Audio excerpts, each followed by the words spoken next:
Il y a des hommes qui sortent avec des abonnements et qui pensent qu'ils sont en couple.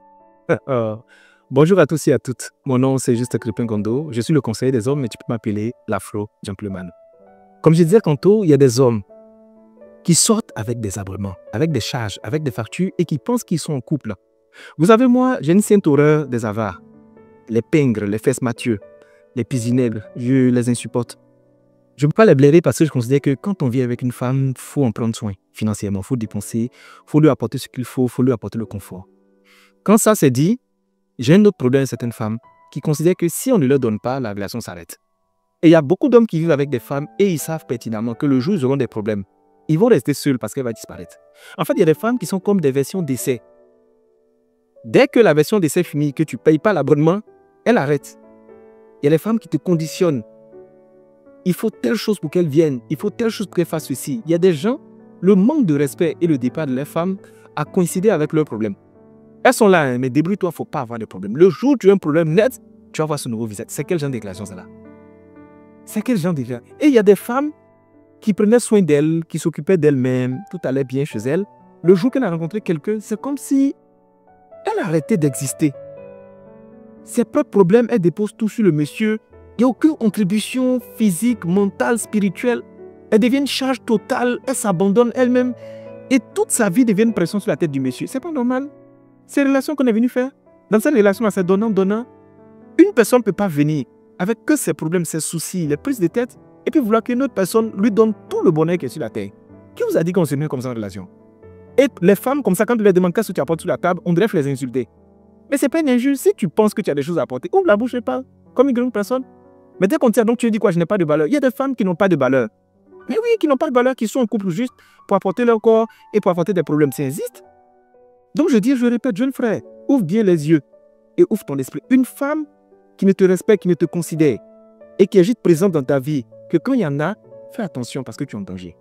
Tu sais, une femme qui a un prix, c'est une femme qui est tout le temps sur le marché pour quelqu'un de plus offrant. Je te le dis.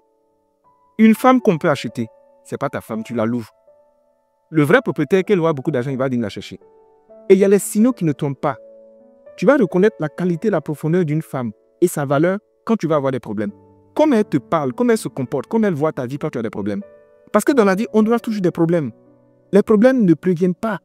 Mais tu as besoin d'un partenaire, tu as besoin d'une personne impliquée, d'une personne qui se projette avec toi, d'une personne qui ne te lâche pas, qui ne t'abandonne pas et qui ne te fait pas sentir minable et inutile quand tu n'as pas d'argent. Je connais plein d'hommes, ils sont endettés. Il y a un monsieur que je connaissais, lui, sa vie était trop bizarre. Il est allé jusqu'à s'endetter, à devenir malhonnête à cause d'une femme. Une femme et ses goûts et ses envies. Une femme qui ne faisait rien, qui était à la maison, mais qui était envieuse et qui a des envies. Et le monsieur l'aimait, donc elle le manipulait avec de la motivation. Non, on peut faire ceci, on peut faire ceci. Un des mecs connaît ce que le monsieur gagne. Il s'est débrouillé comme il peut. On sentait qu'il n'en pouvait plus. Arrivé à ce moment, il est rentré dans des pratiques mafieuses, des escroqueries, des choses comme ça. Le jour où la police l'a arrêté pour partir, elle a continué sa vie. Or, là-bas, c'était elle. Il faut la voir en train de parler de lui, qu'elle s'assied avec ses amis. Tu connais le coup de Yopougon, c'est-à-dire les portes se font face. Donc, elle donnait d'où les autres femmes disent, ah, elle aussi, elle est quelqu'un, elle va mettre son homme dans le problème. Mais elle a mis dans le problème, effectivement. Le monsieur est sous pression comme ça. Il faut qu'il fasse de l'argent, il faut qu'il fasse de l'argent. Et c'est quelle vie, ça, là? Tu es sous pression pour l'avenir que tu veux construire ensemble? Non.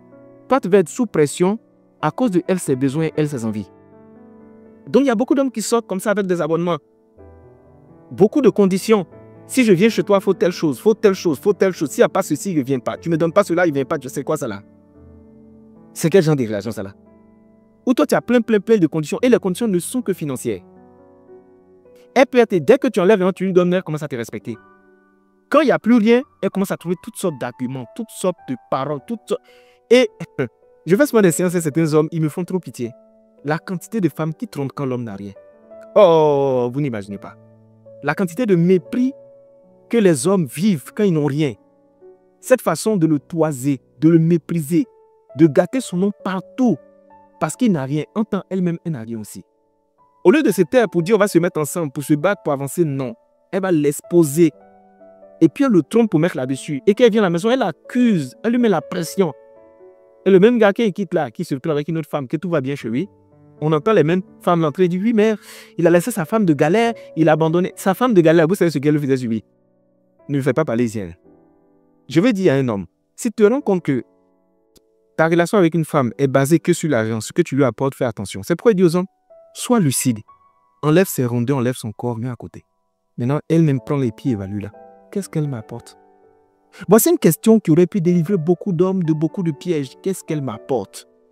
Si elle ne t'apporte rien sur le plan spirituel, sur le plan mental, sur le plan psychologique, sur le plan financier, et que tout ce qu'elle t'apporte, c'est son corps, c'est que tu as misé sur le mauvais cheval.